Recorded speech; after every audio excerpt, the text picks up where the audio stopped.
This is Performance Anxiety on Pantheon Podcast Network, and I am your host, Mark. And my guest today is singer David Reed Watson. This guy is one of the nicest guys I've had on the podcast. He's been singing for years, but he was also in the advertising game. But before all of that, he was a Marine.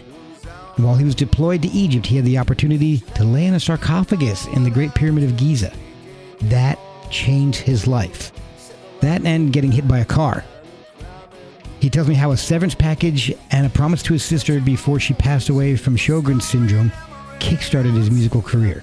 He also shares what the advertising world, including his role in the famous Truth campaign and the smell of Burger King's French fries, has taught him. David's been part of many bands. I think last count it was 16. But his latest endeavor is my favorite, A Rising Force. It's been a long journey, and he shares a lot of stories, like how the band's name and their latest release, Eclipse, really have nothing to do with Yngwie Malmsteen, even though David has worked with him. So check out risingforceband.com to buy the album. Go to davidreedwatson.com to hear all the other great work David has done. Follow the band at A Rising Force Band on Instagram, A Rising Force of One with the number 1 on Twitter, and A Rising Force Band MN on Facebook. Follow us at Performance ANX. Email us at theperformanceanxietypod@gmail.com. Buy some merch at performanceanx.threadless.com or coffee at ko-fi.com/performanceanxiety. And now strap in, because this one has quite a few twists and turns. This is David Reed Watson of A Rising Force on Performance Anxiety, part of the Pantheon Podcast Network. Which one do you want? The drunken one or the drunken podcast? You do it as many times as you want. I'm just going to use the worst one anyway. No, I was going to change the name of your podcast. The stupid podcast? Stupid drunken podcast with Mark. With Mark with a C. Mark, I only spell it right. So. Okay, are you ready? I am all set. This is David Reed Watson from A Rising Force, and you're listening to the Performance Anxiety Music Podcast right here with Mark. I guess I should have been recording this whole time, right?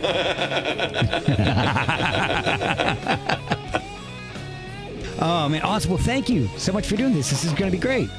Yeah. So I love doing this. Remind me to tell you a story about a tour manager. Oh, you got it. He's a great guy, but there was quite an incident. Oh, no. Man, the way I like to do things is to find out about how you get into music in the first place. Okay. And you've got a really unique story. I mean, your dad he's a thespian. Yes. He was in the theater. And I like to find out how my guests get into music in the first place. And so I'm assuming theater was probably your first introduction to music or in the house. Yeah, it was. My dad's still a thespian. He's down. This is how interesting my dad is, right? My dad, he was a New England professor, Massachusetts. Okay. And when he retired, he moved down to Georgia. Oh, nice. Like now being the typical thespian that he is, he talks like this now down here in Georgia. This is how we do it. Nice. I'm like, Dad, you're from New England, you know? The car. Yeah, where's your car? We don't have cars down here. But he does Civil War reenactments. He's 83 now, I think. That's awesome. Guess what? He's on the Confederate side. Of course. All right, Dad. He really goes all in, doesn't he? He goes method. He's a method actor. Yeah, he is. What are they? It was that Stanislavski. Yeah, the Stanislavski method. Yeah, that's my dad. He's a character. He's awesome. Yeah, so he was a banjo player in the 60s. He had a band called the Tikis, and they were, they did, well, the rock on line is a mighty fine road. Well, the rock on line is the road to right. That is great. Stuff like that. And he, anyway, my folks divorced when I was 7. Okay. So my mom was very much, the music is no. So I did a lot of theater still. Okay. My first play was Johnny Appleseed. I was the lead in Johnny Appleseed in third grade. Thank you very much. Nice. Thank you. Thank you. And you know what? I never thought about rock and roll, really. I mean, I sang in church and stuff. It wasn't until Jesus Christ Superstar came out in 1970.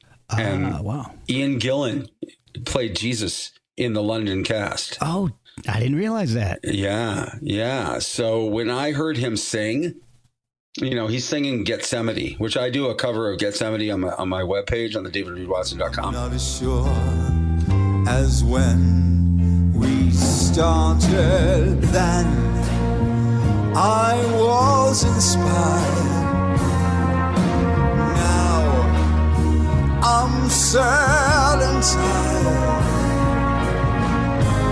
Listen, surely I've exceeded expectations. Tried for 3 years. Seems like 30. Would you ask as much from any other man? It's this blood-curdling scream. It's just, to me, it was music to my ears. To my mom, it was like, turn it off. Yeah. And my mom, being a Christian, she was not much for the rock and roll thing. But Jesus Christ Superstar, I'm like, Mom, Jesus Christ, kind of merged the rock and roll, and it kind of made it. We have a meeting okay. place. We do. We have a meeting place. So it made it okay, Also on that album was Murray Head. Oh, wow. Yeah. One Night in Bangkok. Yes. Yeah. So it was an all-star London cast. So it was fantastic. So I fell in love with Ian Gillan, and Ian Gillan opened up doors to different stuff. But you know what, Mark, I never really, I followed family tradition. I went into the Marines after high school, and long story short, but I consider myself kind of a spiritual cat. I'm not a church going guy, but I believe in a higher power, and I believe in law of attraction, things like this, I'm very hermetic principles and things like this. I didn't for a long time. I rejected Christianity right off the bat and all that crap. Okay. But in 1985, I was on a second tour. I was on my second enlistment in the Marine Corps. I re-enlisted, and I re-enlisted for 6 more years. Wow. Well, the summer of my second enlistment, we went to Egypt. We were over there blowing up Gaddafi's castle. I think I can say it now because it's over and done with. Right. But we got a day's leave. A leave is when you have like a day of vacation. Right. Yeah. So I had a day's leave, and we went to, I got to go in the Great Pyramid of Giza. Oh, wow. Yeah. And I got to go into the king's chamber, and I got to lay in the sarcophagus, what they call the sarcophagus. And I don't know what it was, Mark, but I walked out of there and I started questioning everything in my life. I was like, did I make the right choice in joining the Marines? Yeah. Or, re-enlisting in the Marines, This little seed was going, what about the theater? At the time it was like, what about the theater? What about, you really wanted to go to New York and do all that and get into some, some musicals and, I had brushed it off. I was like, nah, that's crap. So you're probably your early 20s at this point? Yeah, I was 22. Okay. I was 22. And, lo and behold, a month home, I get hit by a car. Whoa. And I get a medical discharge. So I served about 1.5 years of my second enlistment. Wow. And I kind of, you know what? Back then, Mark, I was pissed. I was like, I felt betrayed. I didn't know what to do with my life. But you know what? Imagine. I moved to Cape Cod where my buddy Steve lived. And, I was sitting on the porch one day, right? And this guy who was my next door neighbor is a guy named Johnny Rainwater. He was Edgar or Johnny. I forget which now, but he was his guitar tech. Oh, one of the Winters? One of the Winters. Okay. He was one of the. That's right. I think of John Crow. No, I think of Winter. You know nothing. So he hands me a cassette. He goes, "You sound like this guy." And I think it was, I forget which Queensryche album it was, but I think it was at number 2. The red one, it's kind of like a reddish. I know which one. I don't remember the names of most of them. But it was the second Queensryche album. It was after Queen of the Reich. It was, they were kind of establishing themselves, and I was like, maybe I'll venture into a rock band. We'll be right back after a word from our sponsors. This podcast is sponsored by BetterHelp. Without a healthy mind, being truly happy and at peace is hard. The good news is therapy works. But what is therapy exactly? It's whatever you want it to be. Maybe you're not feeling motivated right now and would like some tools to help. Or maybe you're feeling insecure in relationships or at work, not dealing well with the stress. Whatever you need, it's time to stop being ashamed of normal human struggles and start feeling better, because you deserve to be happy. And now you don't have to worry about finding an in-person therapist near you to help. BetterHelp is customized online therapy that offers video, phone, and even live chat sessions with your therapist, so you don't have to see anyone on camera if you don't want to. It's much more affordable than in-person therapy, and you can start communicating with your therapist in under 48 hours. Try doing that in person. So join the millions of people who are seeing what online therapy is really about. It's always a good time to invest in yourself, because you are your greatest asset. And a special offer to Performance Anxiety listeners: you can get 10% off your first month of professional therapy at betterhelp.com/performanceanxiety. That's betterhelp.com/performanceanxiety. Thanks again to BetterHelp for sponsoring this podcast. Hey guys, I've got some great news. Performance Anxiety and Pantheon podcasts are giving away an exclusive VIP experience to see Nick Mason's Saucerful of Secrets. So head to pantheonpodcast.com/Nick Mason to enter. Find the link in the show description, or head over to our Twitter, Facebook, or Nick Mason's Facebook page for the link to enter to win. Head over to pantheonpodcast.com/Nick Mason to enter. Find the link in the show description, or head over to our Twitter, Facebook, or Nick Mason's Facebook page for the link to enter to win front row seat upgrades, a very special commemorative guitar pick shaped necklace carved down from a drum cymbal played by Nick Mason himself. You also get a selection of curated exclusive VIP merchandise, including a VIP laminate and lanyard, crowd-free shopping at a dedicated merchandise stand before the show, and on-site perks such as priority check-in, VIP express lane into the venue for ease of entry, and a dedicated customer service line. So enter now at pantheonpodcast.com/Nick Mason. Winners will be notified via email 1 week prior to the event, so enter now. So the first band I was in was a band called Philosopher. And it was perfect for me because I was like, I'm kind of digging this kind of philosophy thing anyways. I was dating a girl in college, and I was doing philosophy myself in college. Okay. So I'm like, all right, this is kind of cool. And then one thing led to another, and I just never got out of it. I mean, I always kept my day job for years and years and years. I was a graphic designer in the advertising world for ever. Yeah. I did hear a little bit about that. And that you had you were part of a pretty huge campaign about truth. The Truth Campaign. Yeah. I worked for Crispin Porter Wagusky, which was one of the biggest ad agencies in the United States, and we were down in Miami, and they transferred me to Boulder, Colorado, which I was like, I never wanted to leave Boulder ever. Wow. Yeah. I've never been, but I've heard it's so beautiful. It's so, I love Boulder to this day. I can't live there because it's too expensive. It's ridiculously expensive now. Yeah, I know. Yeah. I used to go walk by their house. I'd go nanu. Jonathan Winters would pop up. It's crazy. I don't know what the hell's going on. Right, exactly. Hi. Yeah. So Boulder was Jonathan Winters one of the Jonathan Winters? Was that the tape that you got? Maybe he was a roadie for Jonathan Winters. All these years. Oh no. I thought it was Edgar. Or the guitarist. I was supposed John. to go in comedy. God damn it. There's still time. There's still time. There's still time. I don't know. I'll leave the comedy to somebody else. I'll sing. Yeah, I'm a comedy of errors. That's me. I'm a tragedy, as Shakespeare would say. I'm sorry, I interrupted that whole story. Sorry. No. It's totally cool. I love this. I love this freeform stuff. I'm not a big fan of canned messages. Canned things I have to write out.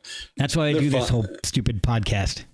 Oh, I love it. I'm grateful that you do this stupid podcast because maybe that's a new name. This stupid podcast. All right. Stupid podcast. You and me, we're going to start this stupid podcast. So anyway, I was Crispin did the Truth Campaign. Right. Yeah. Where we dumped out body bags, on Philip Morris's doorstep. Yep. Which was just up in Virginia, North Carolina, somewhere on, I forget. But, VW was a big account, Domino's, Best Buy, Microsoft at one point. Wow. Yeah. Damn. It was interesting because when we had Microsoft, all the Ad Weekly and all these ad magazines were talking shit about us because they were just like, yeah, we know that all graphic designers use Macintoshes. How are they using PCs? So Alex Bogoski, who's a genius, by the way, he had Windows installed on our Macs just to have it running in the background, just to say that, nice. Hey, we do run Windows. That's awesome. Oh, yeah, he's great. He's a genius. I swear, look up Alex Bogoski. He's still an amazing guy. He's my age. Alex and I are the same age, and he's just cool. He's cool. He still lives in Boulder. And he is kind of like considered the anti-advertiser now. Oh, okay. Yeah, he only works with companies that are actually creating products that are sustainable and that are more have a moral compass, Oh, he doesn't want this podcast. Forget it. I'll take anybody. I got no moral compass. Sorry. Oh, well. Okay. How do I take back? Well, you can delete the Alex Bogoski. Put a censored thing on. Right. So I always had bands, throughout all the years, Okay. In Florida, I had bands, and in Colorado, I had bands as well. I had a great band called Shalaman Down that I love those guys. And, but again, I'm very long winded, but my sister, Darlene, had lymphoma and had a disease called Sjogren's. And I've heard of that. It's Swedish. So I think it's Swedish, and it's spelled SJO, Right. Okay. How they would pronounce it. SJOGREN is how you pronounce is how you write Sjogren's. And it was almost like, how you have a perfect storm in life, the perfect timing thing. Well, at the same time, some executives at our company at Crispin and some executive at VW were knocking heels. Okay. Yeah. And they were sleeping together and they broke up. From what I heard, this is what I heard. Okay. And 300 people got laid off. Whoa. Yeah. 300 people got laid off in February or March of 2009, I think it was. It was 2009. At the same time, my sister's going through this whole thing and going in and out of the hospital. So I took all my severance package and everything, and I go, you know what? I'm going full on rock and roll. I started whoring myself out to everybody. I swear, I was on the British newspaper things looking for bands. I was on Craigslist looking for bands, and this is before Facebook. Okay, so that makes a lot of sense because I was doing my research and I've noticed that you've been part of at least 16 different bands with that have recordings. Yeah. That's insane. Yeah. That is amazing. Yeah. Thank you. I just kept going. I was trying to find something. I found an amazing band. I can't remember their name now in England. And they loved me. They loved me. And I was like, they go, can you come over to England? And I go, no, can your management bring me over? And they're like, no. Oh. So that didn't work. And they went on to become Led Zeppelin. Yes, exactly. Yeah. Exactly. Why not? Yeah. All right. That was a dumb joke. Yeah, that was dumb. That may get edited. I don't know. So I went to go visit my sister. I was doing an album in New York as well. So this is one of the albums. This guy named Tim Flock, who shares the same birthday as me, August 22nd. Oh, nice. Just an incredible drummer. And I was like, I'm doing this rock and roll thing. I got a severance package. They're only in New York. Let's fly out there. So I flew out there, stayed somewhere. I don't remember where in New York City. And I did an album with them, I forget the name of the band now. That's horrible. I could probably find it in my discography. Is it one of the ones that's in your player on your website? Days of Season. Yeah. Okay. Yeah, is the name of the band. And it's in my player. Yeah. I think there's one of the songs, maybe like 3 of the songs in the player. Yes. You the monarch who gave you the key. You raped our land of its dignity.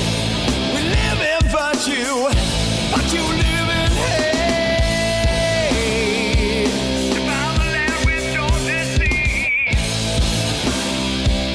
Monarch is what you breathe. All you see. And they it was just fun. We did 3 songs: Somber to Sublime, The Deceit, and Will I Make It to the Grave. Okay. And at the same time, I went to go visit my sister, who was in a hospital in Connecticut. I'm from Massachusetts originally. Okay. So we I already told you that. That's my dad. Yeah. My dad with his car in Georgia. Who now drives a pickup truck.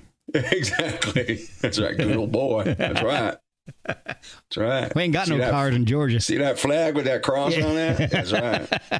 That could be the Alabama state flag, though. I lived in Alabama for a decade, so. Oh, you did? Yes. What part? South? Way southeast. You know where Fort Rucker is? Oh, yeah. Yeah, I lived about 6 miles off the gate, one of the gates of Fort Rucker. Okay. Do you know where Anniston is? Oh, yeah.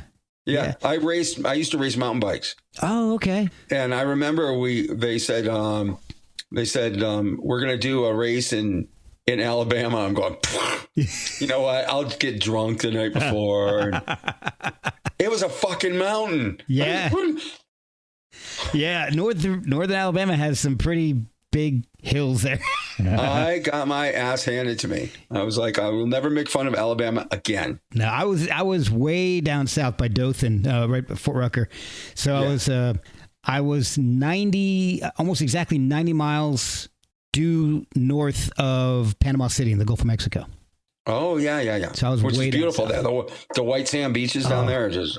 Too bad it's all blocked by condos now. You can't see a damn thing. I know. I lived in Florida in the 90s. Oh, okay. So it was... and at that time I was racing mountain bikes, and I was all over the Panhandle, and I loved it. And that was before it all got built up to before MTV went down to spring break everything. That screwed everything up. That was they left Fort Lauderdale, and that was just went to Panama City, then the Destin, and then they just ruined the whole Panhandle. It did. They did. It was silly stuff. Yeah. So anyway, screw Florida. Yeah. Florida. Yeah, whatever. Roll Tide. Oh, so anyway, I went back to visit my sister, and she made me promise her. She goes, when I die, go full force into rock and roll, because you got a great voice and you've got something to say. And I was like, I promised her, because I'm like, she's not going to die. Right. And then she died. Oh, God. Yeah. She died in 2010. Oh, wow. I'm so sorry. Yeah. But I believe in reincarnation and stuff. So She's still with me. I actually ran into her at an ayahuasca ceremony about wow. 4 or 5 years ago. That's amazing. Yeah, she talked to me. She was, I swear to God. Wow.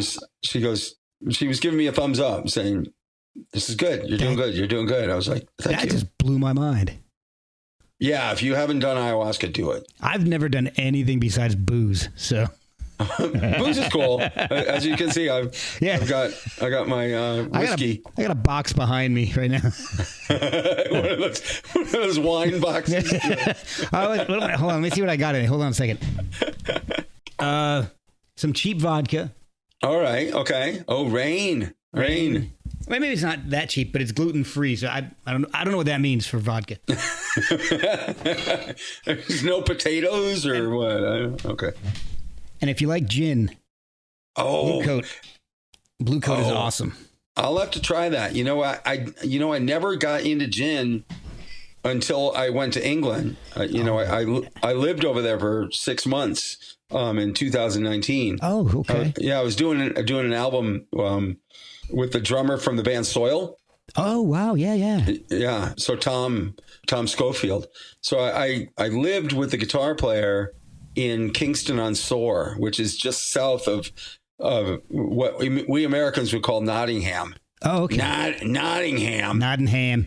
Yeah, they call it Nottingham. Birmingham, Nottingham. So, but Paul, the guitar player, he introduced me to gin.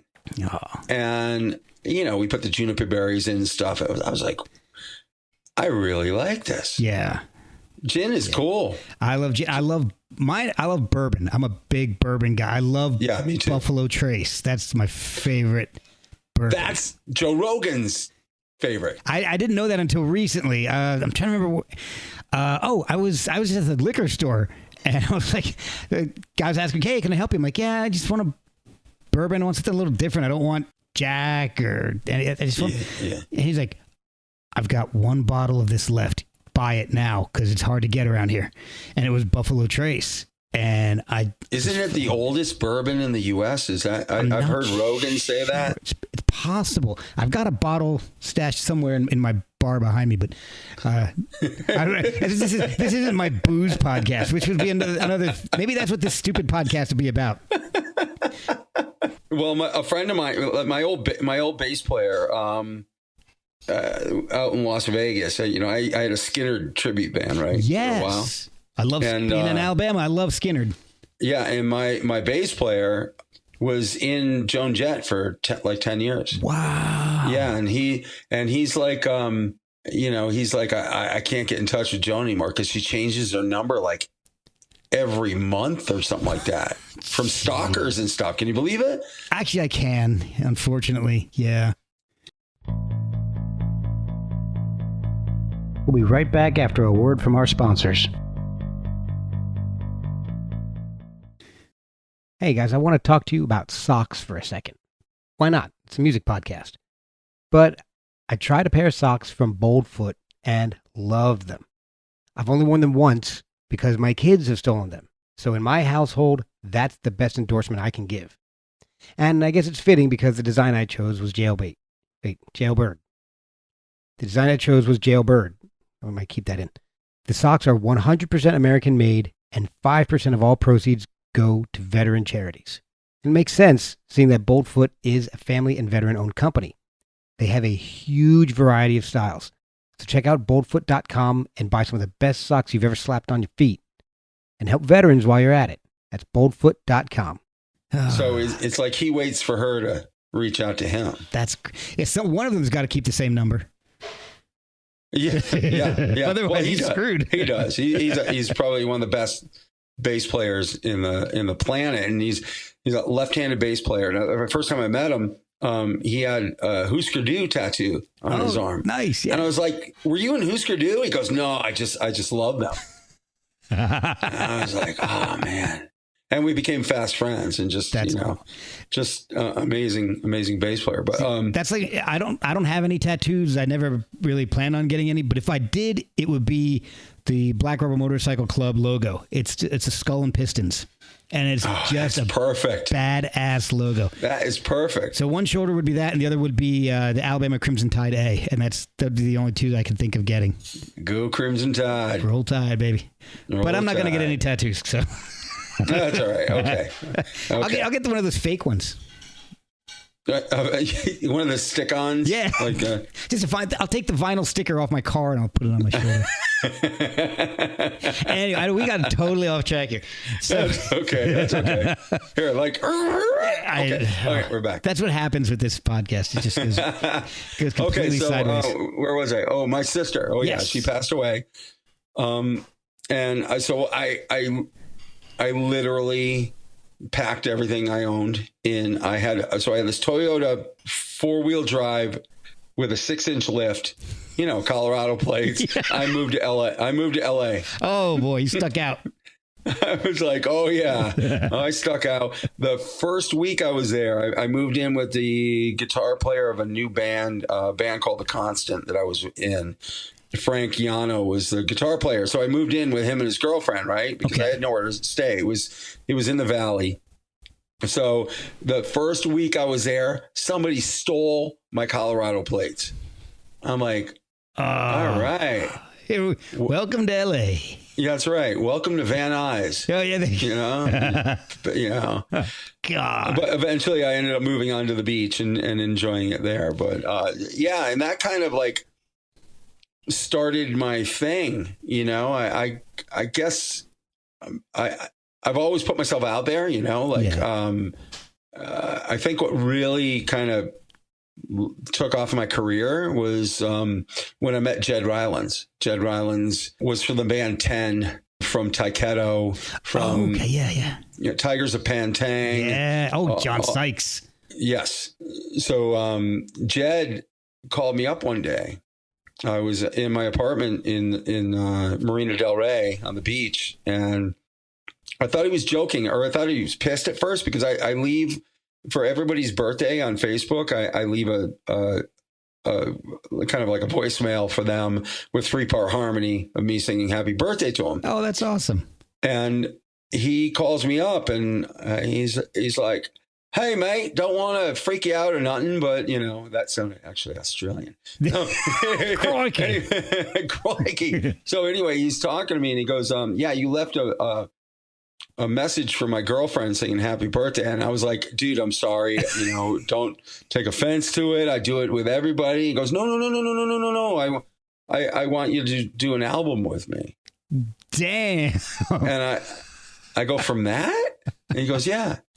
Wow. Yeah. So that was that. It was a band called Rage of Angels. And I can tell you all the people, because I have the famous Google machine here, it's a very helpful thing. I don't have to use my memory, although I try. Well, while you're Googling, I did want to tell you that I loved the Constance version of We Three Kings. Thank you. So cool. Isn't that cool? That is awesome. Well, Frank used to do a Christmas album all the time. Oh, okay. And he would invite people in to his house and have them as background singers and stuff. And it was a lot of fun. Frank and I had a bad falling out, but Frank, if you're listening to this, still love you, man. He's my biggest supporter, so it's he is. He's my athletic supporter. I don't know why I'm going with Brought to you by Frank Yano. He's my only sponsor. Sends me $10 every month, and it's so much. $10, yeah. Well, the Rage of Angels album had my friend Neil Fraser on it, who was in a band called DNA with me, a project that I did over in the UK. Okay. And Vinnie Burns, Ralph Santola, Ralph has passed away now, but Ralph was in Iced Earth. He was okay. That's where the name sounds familiar. Yeah. Okay. Let me see. Tommy Denander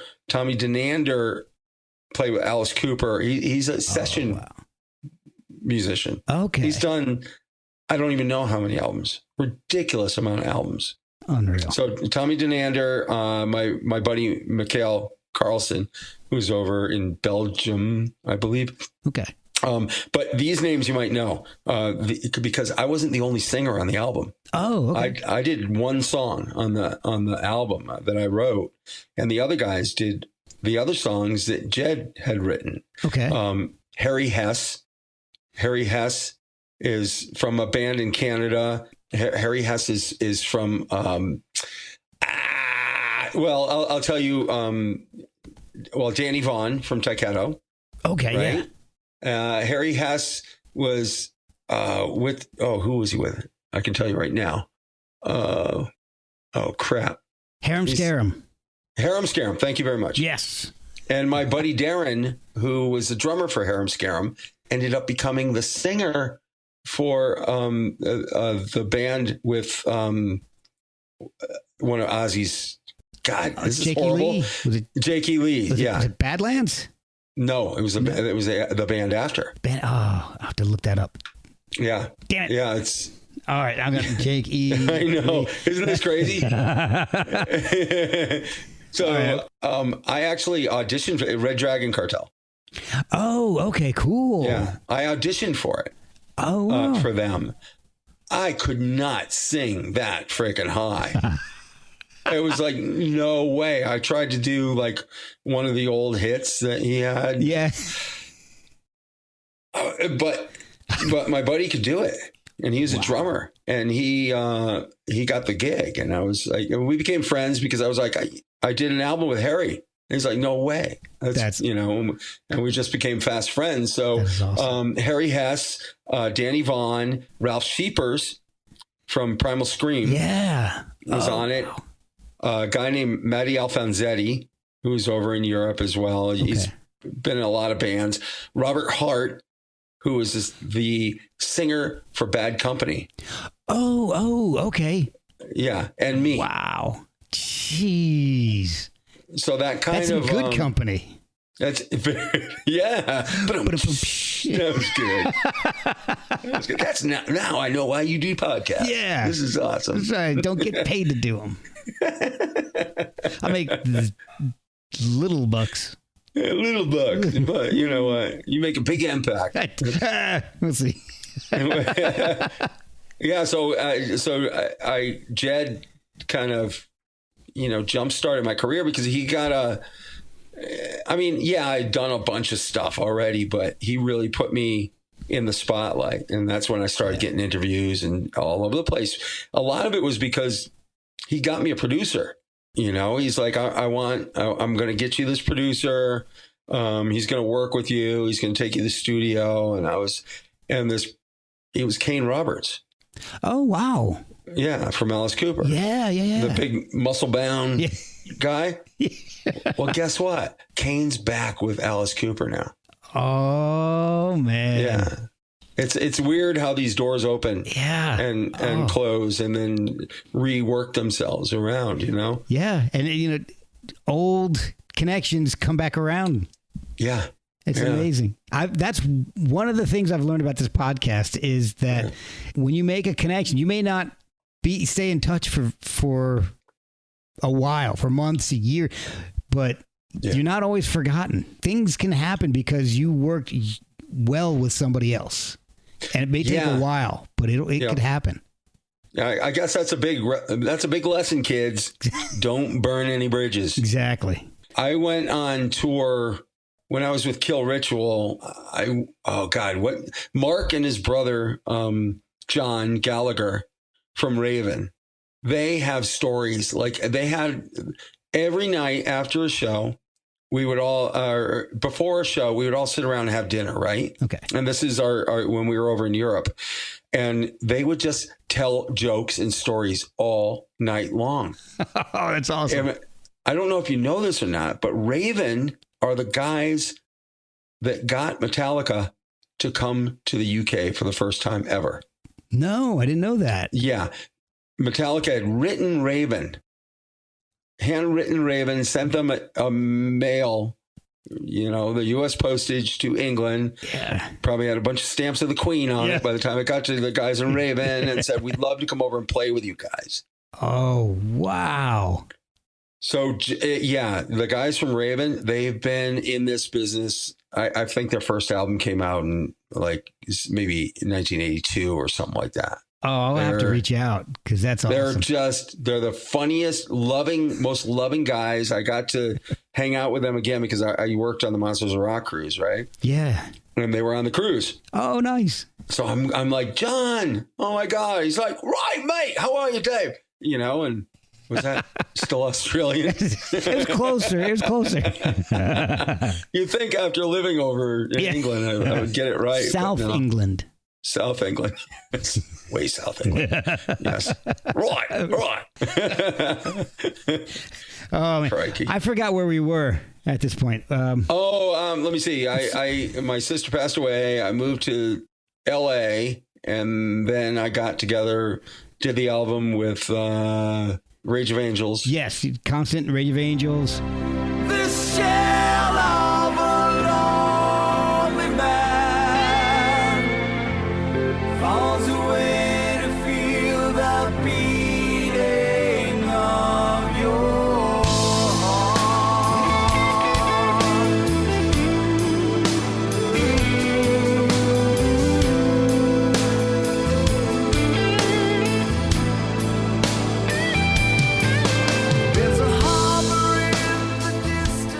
Yeah. And so I think that's where we were at. We were at Rage of Angels because we started talking about other people, which is good for a podcast about you. Yeah. Your band. Of course, right. Well, then I met a girl. That's always the case. I moved to Las Vegas. And go back just a little bit. My friend Jeff Cohen had a band, a Skinner tribute band. Right. Okay, yeah. And I had actually one of the best guitar players on the planet in that band. His name is Jimmy Burkhart. Oh, nice. He just went on tour with the Sweet. Recently. Cool. Yeah, he plays with Chaz, who's in the Bonzo Bash band. Jimmy he plays like it's butter. Oh. He's just such an amazing guy and an amazing musician. Well, at that time, he got a gig working with Billy Idol's bass player, Steve McGrath. Okay. In a cover band with Steve McGrath. And he said, I remember he came back to the rehearsal spot, for the Skinner band. And he goes, guys, I got this gig with Steve McGrath. He wants me to be in the cover band. I can do both bands. I remember Jeff looking at him and going, hey, man, it's either us or them.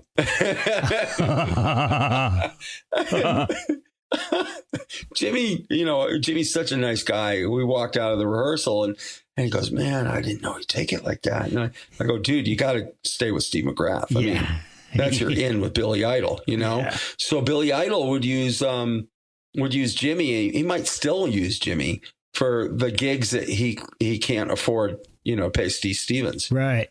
Wow. That's amazing. Yeah. So anyway, I moved to Vegas. And the Skinner band kind of followed me. Jeff kind of followed me. Oh, cool. He and his wife bought a house out there. And Jeff and I are friends. We fight all the time, but he's done a lot of stupid shit. I've done a lot of stupid shit, So anyway, we have the Skinner band over there, and that's when I got a call from the guys in Kill Ritual and Stephen Rice, and Stephen's like, "Hey, man, I know you're kind of like a bluesy rock musician, but I got a thrash band. Just take a listen to it." So I did, and I liked the music. I was like, I really dig this. Okay, yeah. And that was a 3-year relationship right there.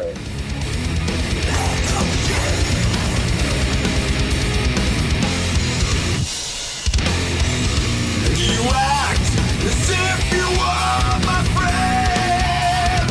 While you point your gun at me, I see the truth behind the lies. It separates you from me.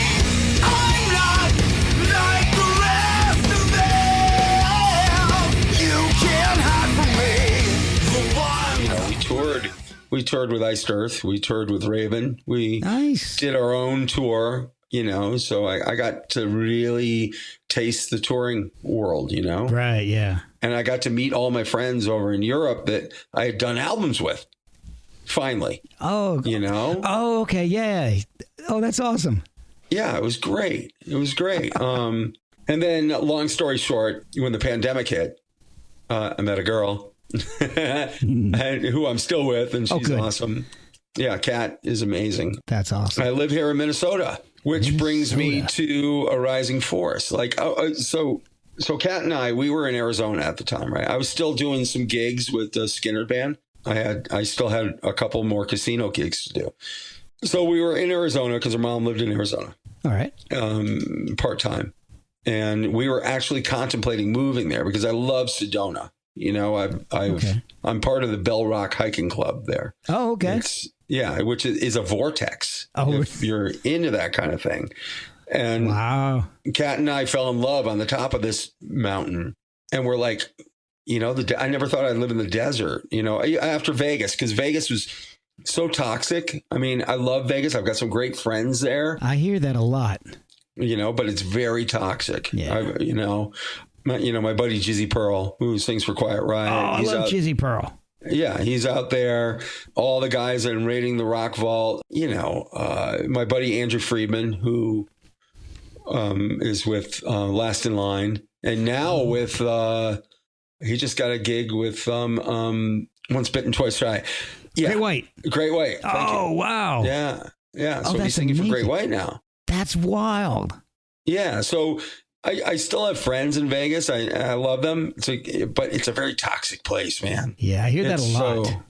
It's so toxic. It's a rough place. And so I was thinking Arizona would be very similar. It's not. Arizona is super spiritual, super just open borders, during the pandemic, there were no lockdowns there.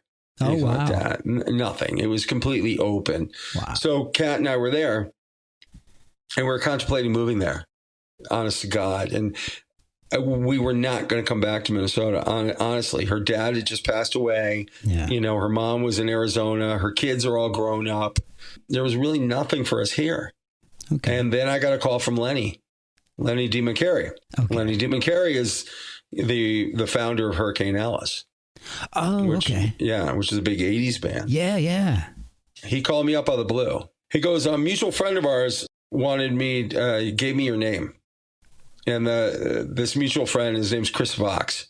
And I love Chris. He is such an amazing human being. Okay. Because when I moved to Minnesota, this guy's a rock star. Yeah. He's like, he plays in the band Hairball. I don't know if you've ever heard of Hairball. It sounds familiar, but I might be thinking of Fastball. Yeah. No, it's Hairball is they're like an 80s cover band. They have 3 different singers and they do a huge stage show. And they travel around the US. It's a big production. Oh, wow. And that's his commitment. And he does that, but he also does acoustic gigs and he does like I went to go see him and his boards and he's a great guitar player. He's a great singer, everything. He's got everything down. And I would go see him there's a local club here where I saw him first. It's called Route 47. So I went there to Route 47 and saw him. Kat brought me there. She's like, you got to check this guy out. He's amazing. And he's got a loop machine and the whole thing. So he'll sit there with he's got 2 microphones. He'll sit there and go, put that on a loop, and then he'll play the bass. Oh man! And then he'll put a guitar thing on there, and then he'll pull a lead and then he'll do 3-part harmonies, and then you got a full orchestra going, and it's just him. Oh my gosh! And he builds it there with you. He kind of, I'm like, this is just crazy, man. And my first week in Minnesota, he brought me up on stage.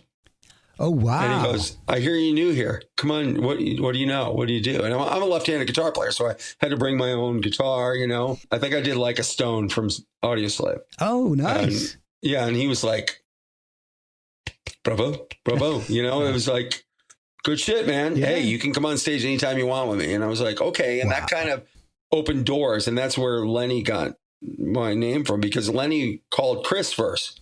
Because he's like, our singer, Mark Westland, he was leaving the band because he was leaving A Rising Force for their first album, because he never signed up for that. He's got a full-time gig with his other band. Oh, okay. And he's like, I'll fill in with you guys, you know. He wasn't expecting it to take off. You know, they had a record label and the whole thing. And he's like, whoa. I can't. Oh, so wow. That's when Lenny called Chris and goes, I know you can't do it because you're too committed, but do you know anybody? And Chris goes, David Reed Watson, he just moved here. Call him. Oh, I know just the guy. That's how it happened last October. Oh, wow. Yeah. So it was that quick. So Arizona is on hold for a while. It's on hold for a while. And you know, Kat and I discussed it, and it's like, what do you think? And she goes, you know, she works remotely. There you go. And it's like her family's still here, you know, her kids and stuff, and a house and the whole thing. It's like, give it a shot. What can it hurt? You can always go to Arizona later. Yeah. So it just took off. It took off. That is fantastic. Yeah. Where did the name A Rising Force come from? Because I know it's not Everybody English. says it. I know it's not English. Everybody says it.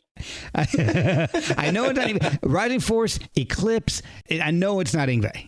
Eclipse is my fault. Okay. I being the graphic designer, I don't know. It was like, for me, it was an eclipse. It was like this new moment for me, a new chapter for me, you know? Makes sense.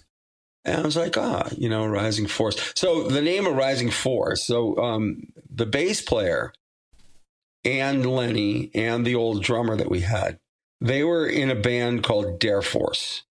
Okay. So Dare Force was a big band here in Nevada, in Minnesota. Yeah. Where am I getting now? You mixed up here. Yeah. So in Minnesota, Dare Force goes all the way back to, you know, the early 80s. Oh, wow. They opened up for everybody on the planet. Wow. You know, they were a big band here. Of course, I'm not from here. You know, the big bands that I knew were, you know, Husker Du, Bob Mould, you know, the Replacements and Soul Asylum and stuff like that. And of course, Prince. Right. But, you know, they gave me some of their recordings, and I was like, oh, wow, you guys were great. You know, but they had lived out their life. And Brian Lawrenson, the bass player, who's one of the founding members, they had lost their guitar player in Dare Force, so they got Lenny. Well, they had a falling out with the other guitar player. It's typical band crap. Right. So Lenny, our old drummer, and Brian took off and created A Rising Force, kind of like a play off of a Dare Force. Okay. That makes sense.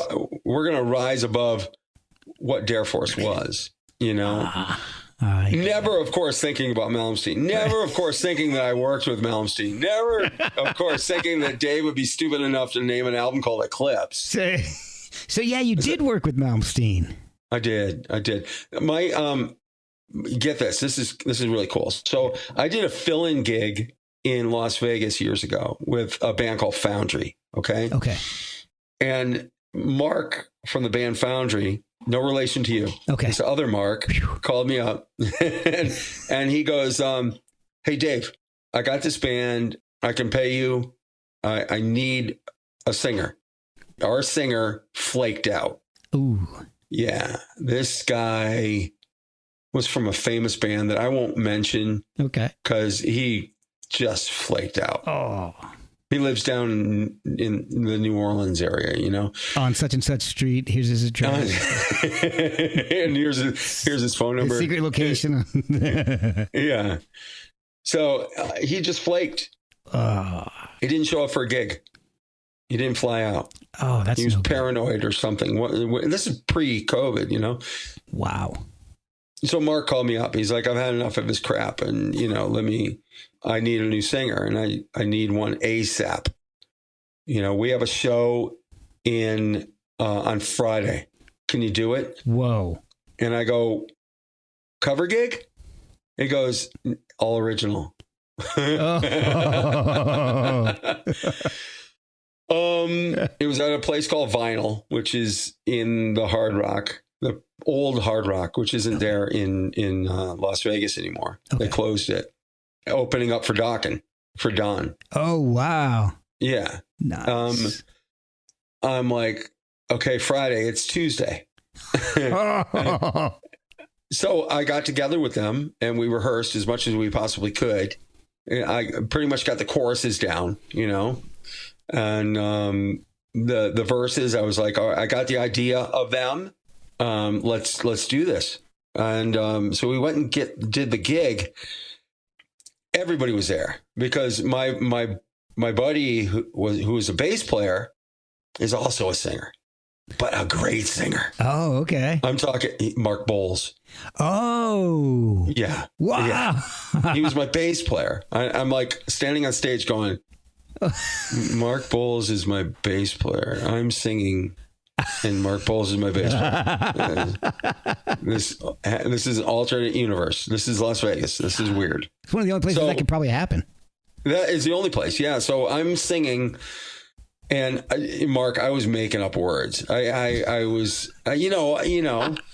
watermelon, wow, just doing my thing. Just sounds at some point. Just sound. Yeah, it was almost words. Almost words. And I got on stage. My buddy Frankie was there, and Vinnie Paul was there. Oh wow! And yeah, Vinnie was a staple in Las Vegas before he passed away. Yeah. And I knew him, and I went up to Vinnie, and Vinnie's like, goes, damn, brother, I didn't know that. How'd you do that? I go, I just did it. and then later on, I'm backstage with Mark, with Mark. Mark ended up taking off, but my buddy Johnny Rude and I sat back with Don for, it must have been 4 hours. Oh, wow. Don went through a bottle of Jack and just told stories, man. Oh. So I was like a fly on the wall. I'm like, and I remember my girlfriend at the time she's whispering to me. She goes, how do I tell Don Dawkins that we have to go home because our dog hasn't been out in hours? You don't. You don't. You clean it up afterwards. But Don was, God, what an amazing guy. I love him. Oh, that is awesome. I love him. He was funny. He was, it was like, he's a good guy. That is fantastic. Yeah. That sounds like the kind of guy I would love to get on the show. And you know what? He would talk your ear off like me. That would be amazing. But see, that's the kind of show I love. His drummer, right? Oh God, what's his name? Boom, boom. Oh God, I'm gonna have to. Where's the Google machine? Yeah, we can Google that. Yeah. So Don Dawkins' drummer.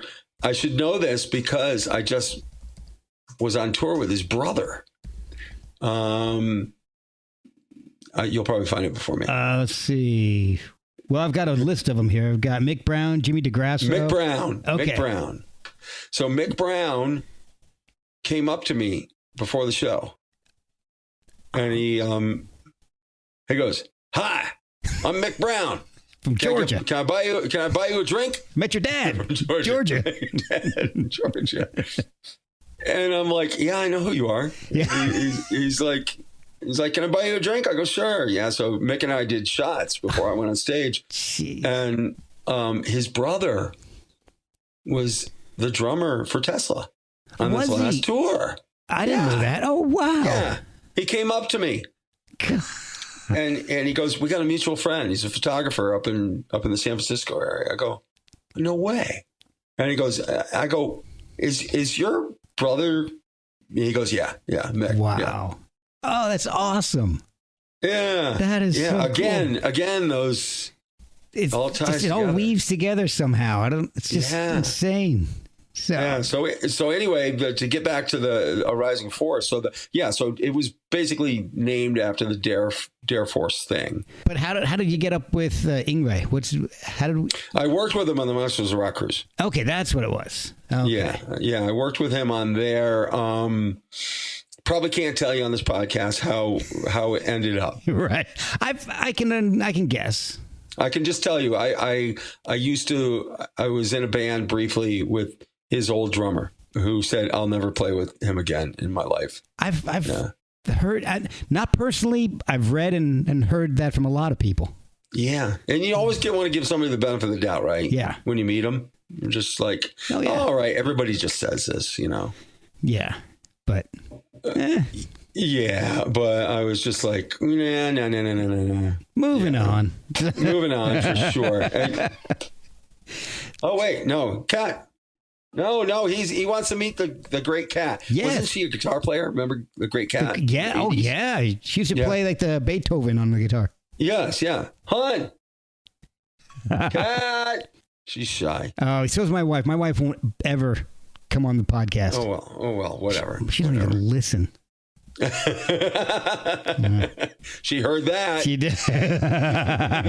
Guaranteed. They hear all the things that you don't want them to. I know. That's why if you hear some tapping, I'm just tapping Morse code about something. I don't think she knows Morse code. She probably does.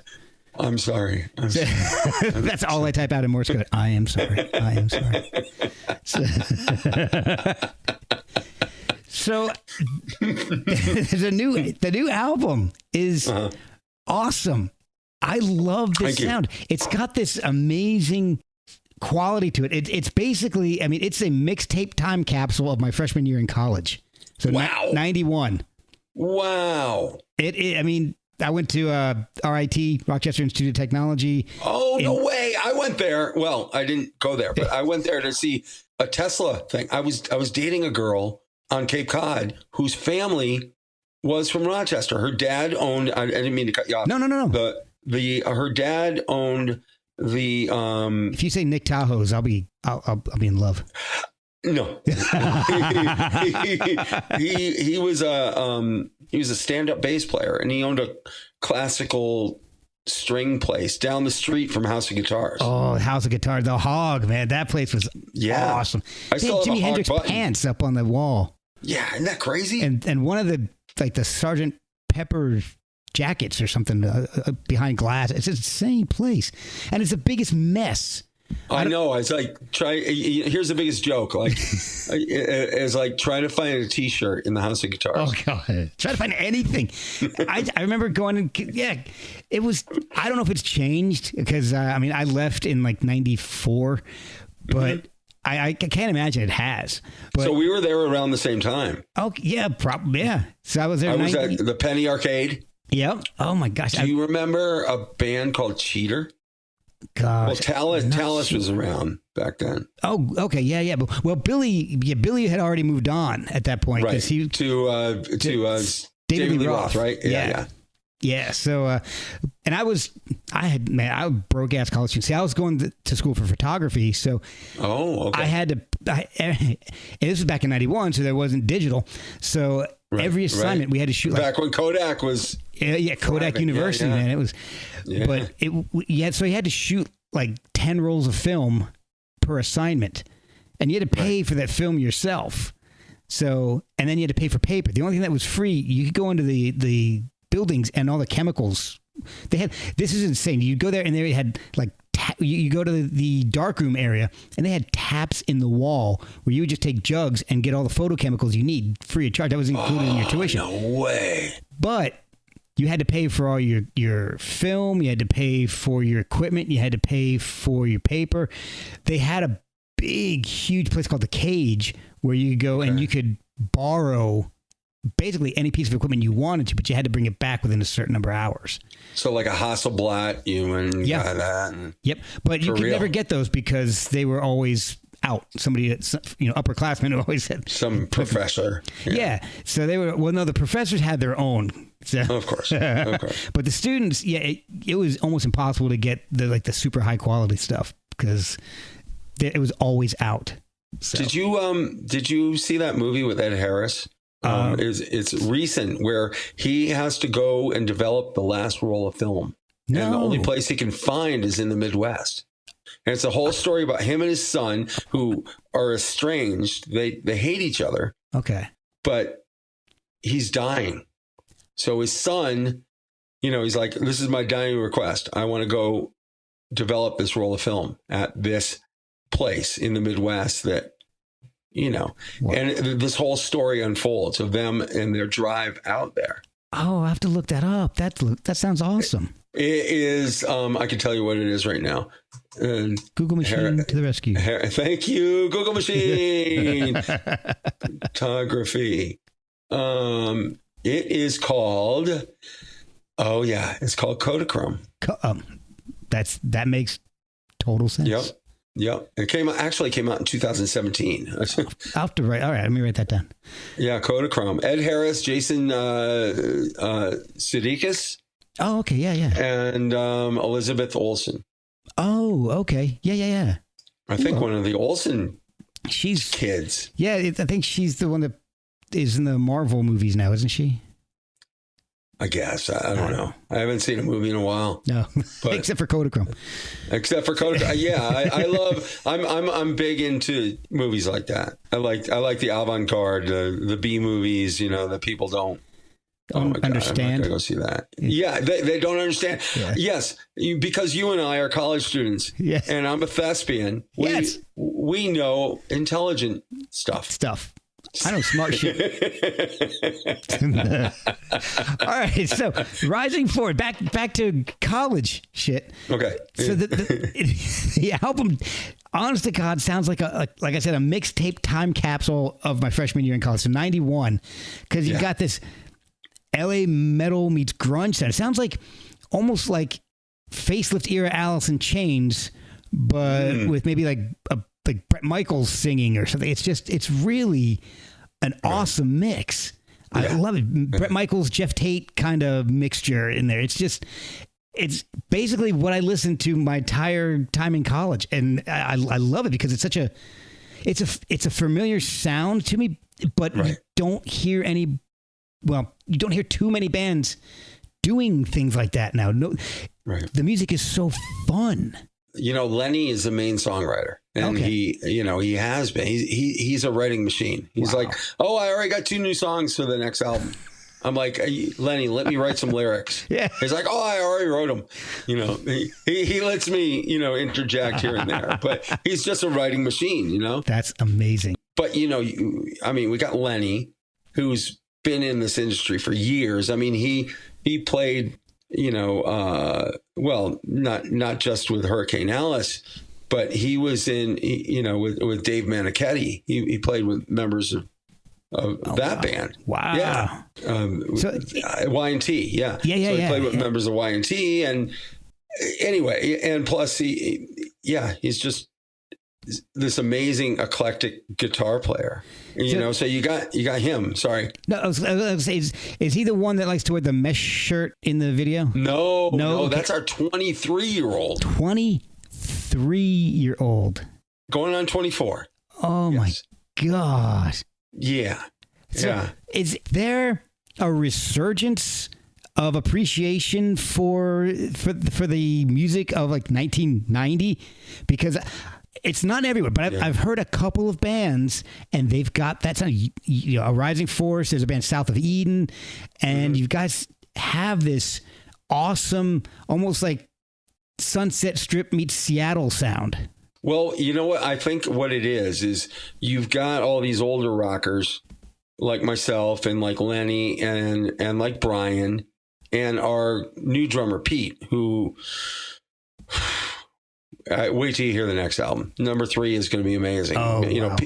Pete was in still is. He's for the last 20 years. He's been in a Led Zeppelin tribute. Oh, nice. And he's just amazing. He's amazing. His name's Peter Savage. He's just that's a good name. Amazing. Yeah. So Pete is the newest guy in the band, and he just plays so intricate. Kind of like a Portnoy, but Bonham-esque kind of thing. Wow. And also Simon Phillips, he's very much into the straight ahead stuff too. Yeah. And it's brought this resurgence to Brian. Brian, the bass player, we call him Thor. He's just this big looming dude. He looks everyone asks him every time, he'll go to NAMM or whatever. and they'll walk up to him and they'll think that he's from Kiss. They'll be like, Wow. Yeah, can I have your autograph? And he signs like, Gene Simmons. Yeah, I'm not Gene Simmons. He should start signing as Gene Simmons. He should. Sure, kid. Yeah, whatever. So we call him Thor. And he's just this looming guy that kind of grunts all the time. He goes, I don't sing, I bark. I just bark. Nice. And for the first time we saw him smile. Like, remember the Tin Man when the oil and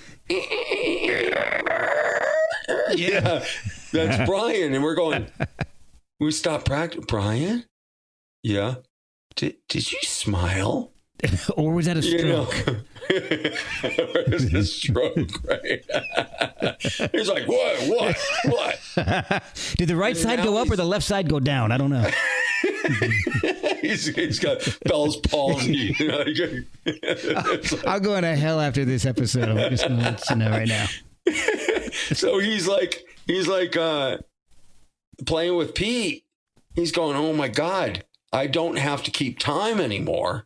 And I swear to God. And he's like, I don't have to keep time anymore. He actually said this, and he goes, I get to move where I want to. And I was like, whoa, I didn't know you had all those frets on the fretboard.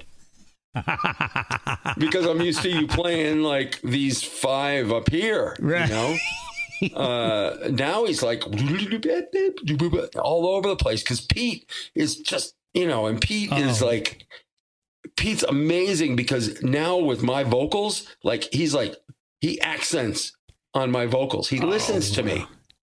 Oh, that's awesome. He's very attentive. He's like watching around and just watching everything going on. So, man, this next album is awesome. But anyway, getting back to what I think this whole thing of not just our band, but this other band you're talking about, Billy's 23, right? Mm-hmm. And he loves Charvel guitars and, nice. It's like this total 80s thing. Yeah. Warren DeMartini and guitar players like that are the ones that he loves.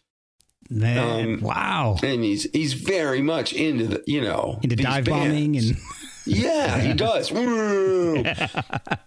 So you got Lenny, who's doing this, I don't know, blues based kind of intricate kind of stuff, and then Billy, who's just a shredder. Yeah. And you mix them together, and you can't help but get this resurgence of the new and the old, which allows me to come in and go, okay, all right, I got this. So when we went in the studio, we went to Winterland Studios here in Minneapolis. Okay. And our friend Brian Bart, who was in Dare Force, was our kind of co-producer with Lenny. And we actually stood in the studio. And this is the first time I've done this since the 90s, I think, when I recorded in Boston years ago, right? Okay. It was those guys. It was the drummer, the 2 guitar players, the bass players in a circle, and me in a vocal booth so they could see me, just so the music wouldn't bleed over into my area. And we did the whole album live. Wow. Yeah. Oh, that is awesome. Yeah. And it was like this the whole time. Everyone just staring at each other, looking at each other. We did overdubs and stuff like that. But even when we heard mistakes, we were like, no, keep it. Just let's keep it real. Let's keep it real. We don't need to polish this. We want the raw thing. That's probably why I like it so much, because it doesn't sound too LA polished. That early 90s Alice in Chains kind of sound comes in. Their stuff wasn't super polished. It's got that like that early Alice sound before they got all serious and Lane got super dark and then dead. So this is it, kids. You get dark, you get dead. Exactly. Don't. Yeah, I'm not gonna go too far there. So the thing that I had to do is kind of look at this track listing, because I don't have a CD player in my car, and I just have the tracks digitally. And when I put them onto my USB stick, in my car. I didn't even realize it at the time. It just did them alphabetically. So I'm listening to the album alphabetically. Done that a few times. I've had to explain myself. I'm like, oh, your opener is amazing. They're like, that's track 7. I'll have to look at the album to find out what tracks. Okay. All right. Like, wait, track 7 wasn't the opener?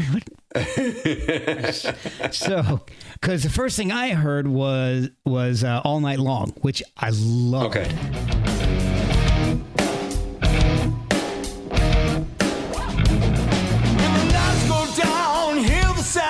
Screaming everywhere. Drove all night for a sold out show. There's magic in the air. Got 40 bucks on a Constantine. Pre-game all day long. When the lights go down, the amps are loud. We play your favorite song. Can you hear the thunder coming from down under? Gonna rock and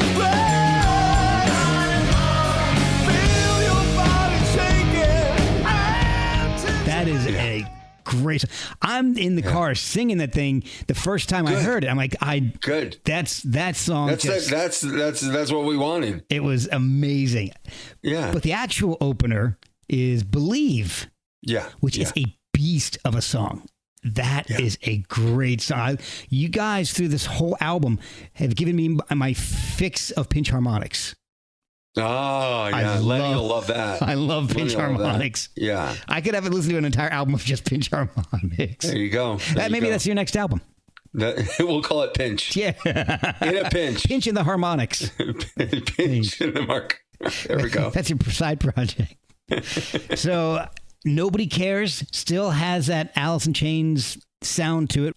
Now, so Believe, that's heavy. I think I read or heard that that's in drop C. Yep. Yeah, we went total drop. Like when we first started playing it, we were like, it still sound. It didn't sound heavy enough. It just didn't sound heavy. Let's get that. And then Brian was like, "Oh, heavy? You want heavy?" and we go, "That's it. That's it. We want freaking dark and heavy." That's what we want because the song is dark and heavy. Yeah. You know, the lyrics are dark, dark, dark. Yeah. I think that's my favorite track on the album. Cool.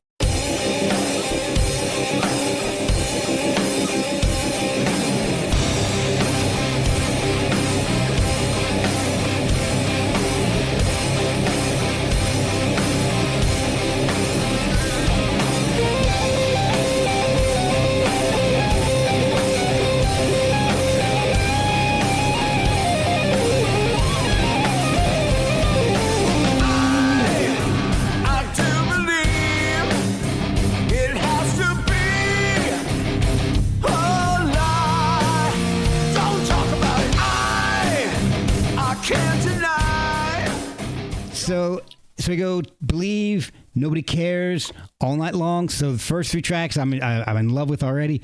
Mm-hmm.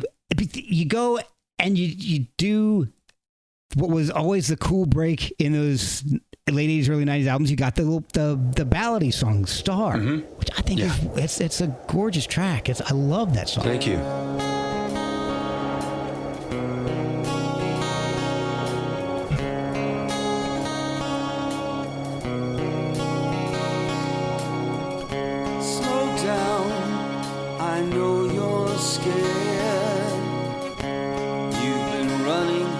Not going anywhere from the demons underneath your bed to the thoughts running through your pretty head. You are the star to me. Thank you. I wrote that before I met these guys. I wrote it during the pandemic. Oh, wow. Okay. Remember the beginning stage of the pandemic where, I was in Las Vegas. It was like 2 weeks and we would be fine. Exactly. Yeah, exactly. Yeah. So I was a good citizen. I stayed in the house for 2 weeks. Flattened the curve. I flattened the curve. Yeah, I did all that. And I had to look in the mirror. You know, I had to slow down finally after years and look in the mirror and go, all right, who is this David Reed Watson guy? You know, and really take a really hard look at myself and all the mistakes I made and all the relationships I destroyed, and, you know, and really take a hard look and say, you know, all right, so you're this spiritual dude, but are you half-assing it? You know? Wow. You know, so when I say slow down, I know you're scared. I you know, the very beginning of it, I mean it. Wow. It's like, I'm petrified, you know? Is this the end for me? Is music over? Well, yeah, at that time, nobody knew. Nobody knew. Every club in Las Vegas was closed. Yeah. I lost 3 jobs. Oh, wow. Yeah. So I was like,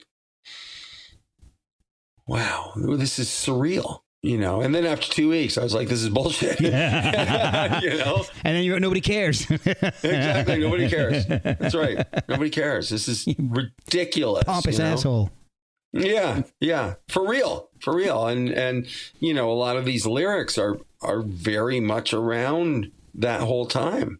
Yeah. You know, it was a time where people just, you know, I've never been one for authority. I mean, I've been in the Marines, but I was, you know, I was also in Greenpeace, and, you know, I've been a proponent of anarchy in my life, at least pseudo anarchy. At least, you know, don't become such a sheeple and believe everything you hear, you know, trust your inner gut. And, you know, I got that through ayahuasca. I got that through mushrooms. I got that, you know, through plant medicine in itself. And it was very much to trust your own gut. Okay. You know? Yeah. And when my gut says, you know, I center myself, you know, I meditate every morning, and I pull a tarot card. I do this stuff. I really do this stuff. And I did it during the pandemic too. And I really had to sit there and go, all right, Dave, what does your gut tell you? And I had to follow that, hell or high water. I mean, I lost family members I'm not talking dead. I'm talking, you know, I'll tell you right out, I'm not vaccinated. I'm not. Yeah. And I don't care. If people are, that's great. But I lost family because they said I was killing people. You know? I'm with you. If you want to get vaccinated, do it. That's fine. Yeah. But if you don't want to, don't. Right. And I'm not a Trump supporter. You know, it's not that. It's being in advertising for so many years, I can smell bullshit, and I was the guy that created bullshit. Right. Yeah. You know, it's like, I know how to manipulate people. I really do. Yeah. It's like, oh, you don't like Domino's pizza? Guess what? Yeah. I'm going to create something so visually amazing that you're going to salivate and go, oh, yeah, I got to have that.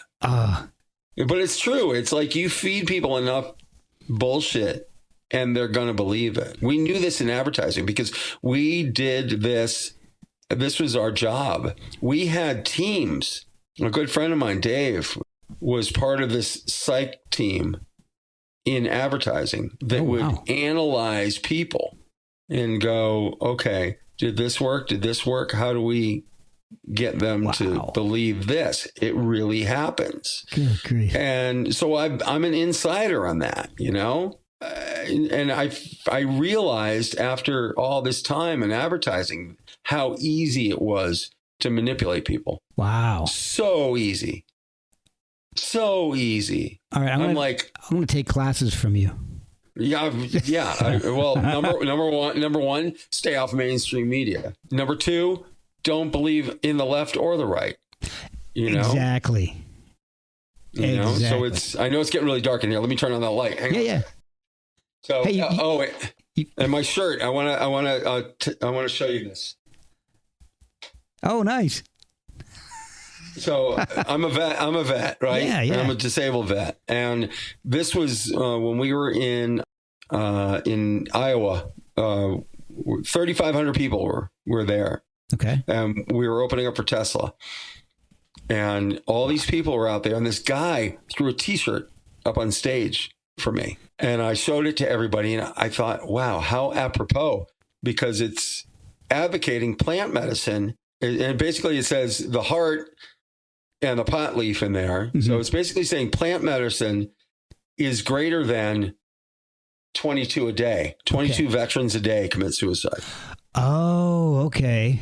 Wow. And a lot of it is because the VA pumps opioids, and I'm not into that. And no. I go to the VA for PTSD and right now, and I'm with a psychologist and everything like that. And I was with a psychiatrist, right, who pushes drugs. And I told her, I go, I don't want medication. Yeah. I want medicine.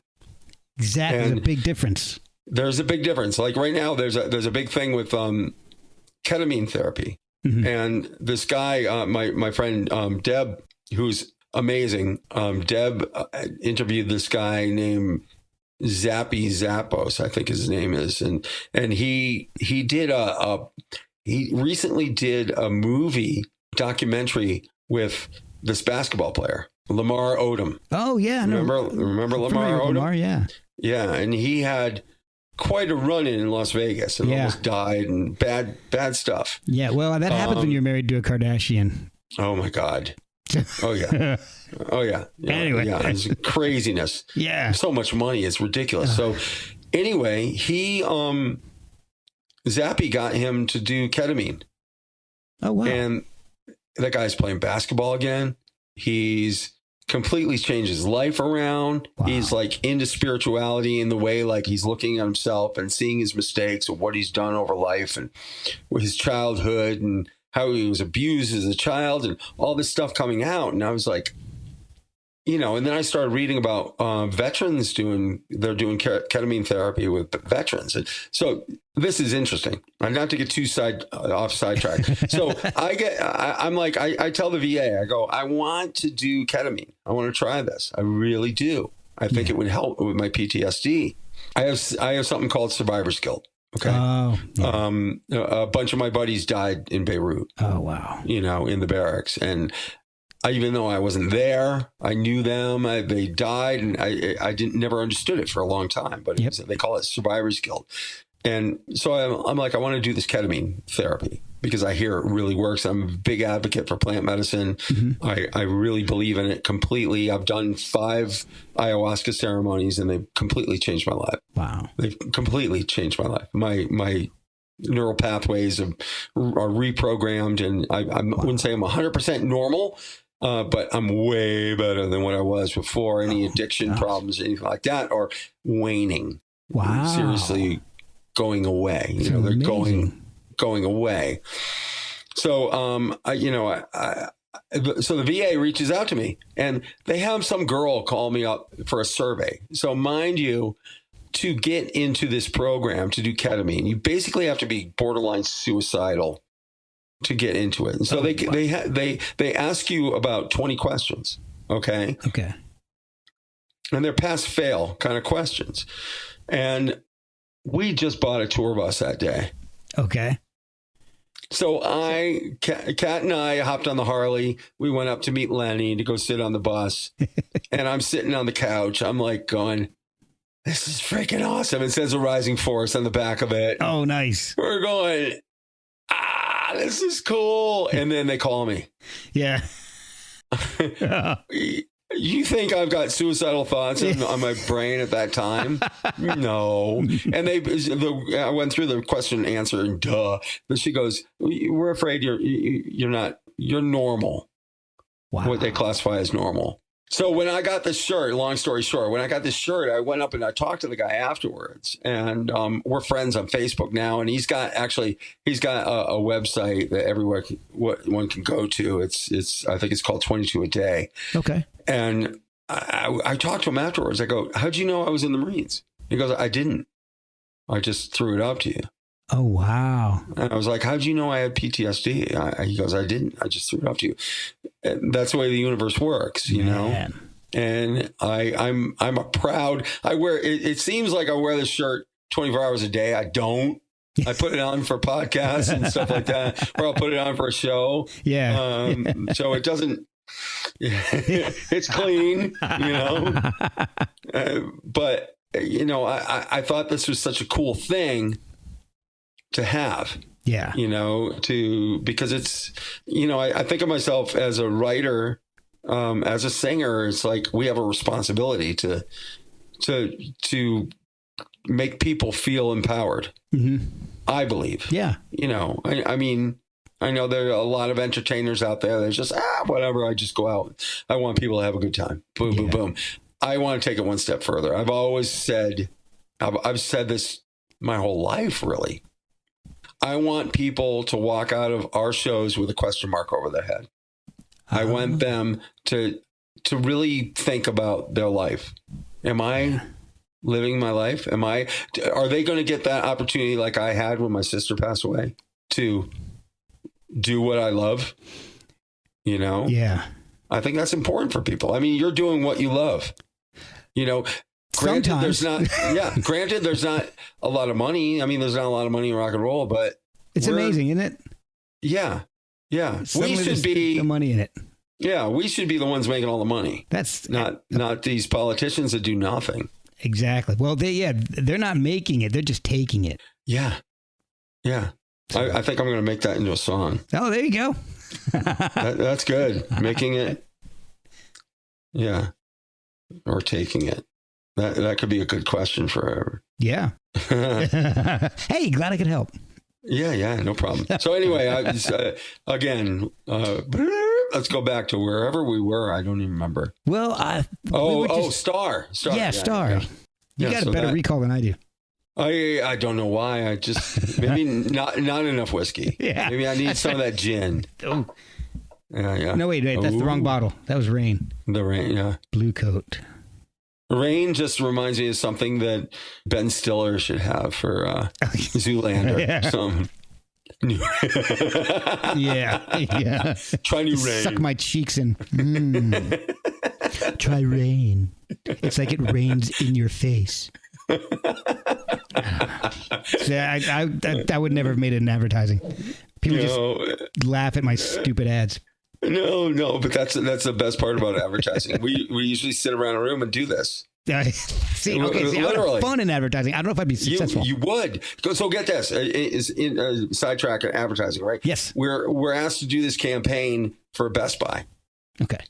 So our creative directors and everything sit around and come up with this crazy idea. If you go into Best Buy, or not Best Buy, I take that back. It was a clothing company. I forget which clothing company now. It's years ago now. Anyway, it's this clothing company. But every time you walk into a clothing company, a clothing store, there's all these mannequins, and they're all dressed. Well, we theorized it and made up as what if those mannequins, when the store closed, started talking and hanging out? So we created Twitter accounts for the mannequins and got a bunch of followers doing it. And that's amazing. So that's crazy, right? Yes. People loved it. That's awesome. That's creative. I love that. Yeah. Then we did commercials with it too and stuff like that. It just, so that's the fun part about advertising is just, but what we didn't realize was that we were contributing to destroying lives as well. Yeah, there's that. Yeah. So that's what I went to photography for. I was hoping I could get into the advertising side of it. Did you ever shoot food? Yes, I had the best teacher to teach me how to shoot food. Alan, what was it? Now I can't remember his name. I almost said Alan Vega. It was Alan something. It wasn't the guy from Suicide. Alan Vogel. That's what it was. Okay. Alan Vogel. That dude was the magic. Remember back in the 80s, and they had all these, every other ad had something dropping into water, and it was just that was him. He did all that shit. So, yeah, food's hard to shoot.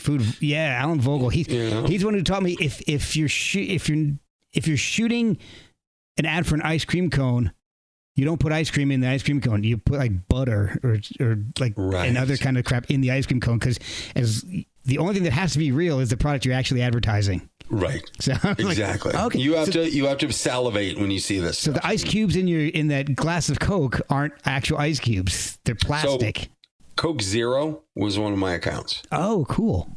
Yeah. Coke Zero has more sugar in it than Coke. It's insane.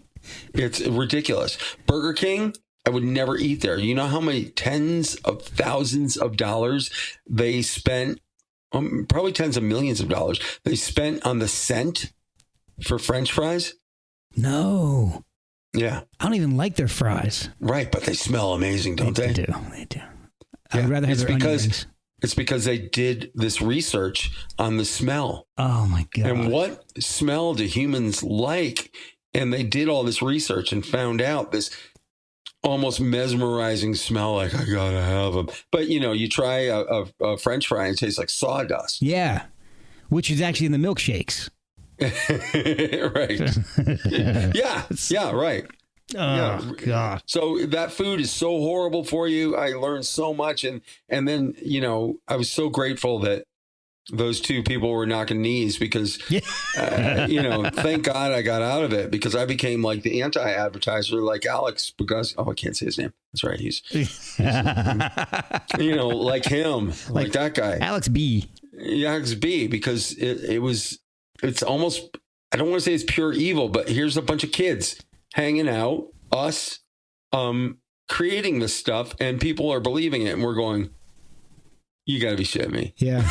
You bought that? Wow. I made that shit up in a meeting. You know what's in that? You don't care because I just sold it to you. Yeah. So, yeah. Yeah. It's insane. Well, I've really have enjoyed the album. I've been listening to it for the past week, and it's just, I guess, like I know I've said it a bunch of times, but it brings me back to being in college, and that was great. I enjoyed the music of college more than college. So, So how can people find this album, and how can they follow you guys on social media to find tours? Because I'm assuming there's going to be some shows to promote the album. And hey, Alexa, play A Rising Force. Trouble's back in trouble again. Well, that's one way. There you go. Alexa didn't answer you, though, unfortunately. She didn't, because she's in the other room. Oh, okay. You got to yell it. Yeah, I got to scream it. She hears everything, though. That's why I turned that off. I do. I turned it off. Unplugged that thing. Yeah. Yeah. Did you hear what happened with the doorbell? I don't know. The police went and arrested somebody because the Alexa doorbell or whatever, Amazon or whoever they are, sent the information to the police department. What? They got access for it. Oh my gosh! Yeah. So when they say it's dude, they're a buddy of mine had a dot, and he didn't want it. He's like, "Hey, you want it?" I'm like, "Yeah, sure, we'll give it a shot." So after like a week, I'm like, "Unplug that shit. I can't take it. Yeah. I don't." I don't want this shit, because I would just be talking with my wife, and it would say like, ordering such and such from Amazon. I'm like, no, I don't. And it was like, if it was like a CD, I'd be like, yeah, sure, no problem. But it's like, like a $400 something. I'm like, what are you doing? Cancel. It's a 10-inch dildo. Yeah. And it was like $400. It was gold plated or something. Man, I only go with platinum dildos. Platinum. Everybody knows that. So social media and all. Social media. risingforceband.com. And basically you can find everything there. We got our links to ESP because we're endorsed by ESP. Oh, nice. We're endorsed by DNA bass amps. I can't wait because with the ESP stuff, because I'm going to get my first really expensive Takamine acoustic guitar, which I'm excited to get. So yeah, all of our stuff for Twitter, they can purchase the album online there, Twitter, Facebook, Instagram, links to Clayton picks, because we use pretty much exclusively, Lenny and I for the last 20 something years have been using Clayton picks. Oh, nice. Yeah. They're a great company. They're just really cool people. And same thing with the people at ESP. They're just, they're kind of a smaller company. And man, I always remember ESP guitars, man. I always liked them. Yeah, they're light. Cool. They're light. They're cool. So yeah, they can find out our bio there. They can get our tour information over there, all the press and media over there. Link to our record label, Dark Star, which is Sony and Universal as well. And we got a merch account there. We're going to be loading that with more merch coming up here soon. Awesome. Once we make a bit more. You can buy the album from the website. I'm looking at it right now. You can listen to the first CD and you can buy the second one. Yep.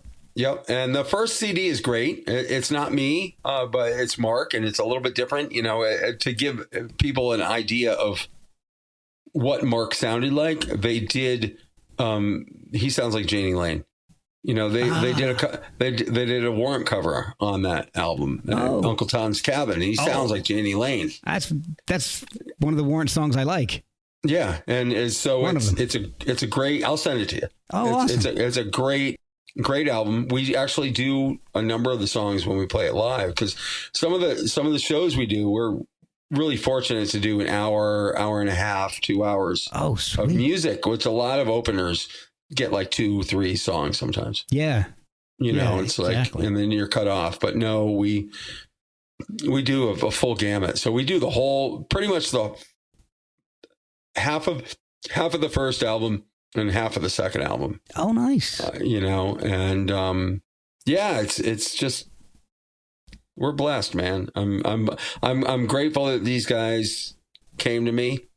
And I'm grateful that we clicked, and I'm grateful that we got Peter now. I mean, I think Peter's like the final straw for this, whatever you want to call us, because, having a kid in the band.